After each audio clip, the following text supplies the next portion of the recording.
Okay, welcome to Mantry. We are doing a very simple vodka tonic slush today. We're using Pratt Standard. Shout out. This is easily one of the best tonic syrups in the country. Now, a lot of people, they use like the kind of big 2 liters of Schweppes or Canada Dry or something like that. Invest in a good tonic syrup. It's 100% worth it. In fact, I would even go as far as saying you might as well use cheap gin or vodka and a good tonic syrup to make a gin and tonic or a vodka tonic than vice versa. So today, luckily got our hands on some very good vodka. It's from the Pemberton Valley.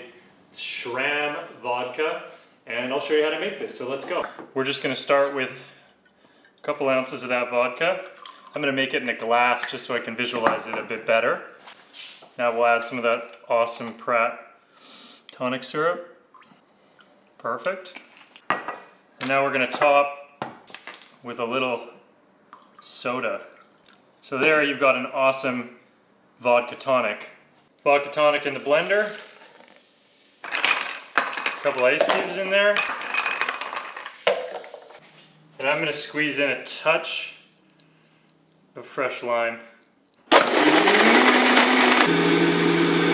Looking good. Kind of like that consistency of like a Slurpee. Now I'm going down in a chilled glass here. Perfect. You can garnish with a little lime.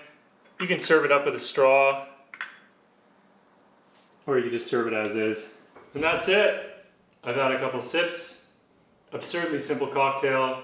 When you use great ingredients like that, Pratt Standard, tonic syrup, and good vodka, you don't need much more. Really refreshing for the summer. I'm gonna sip on this. Have a good one.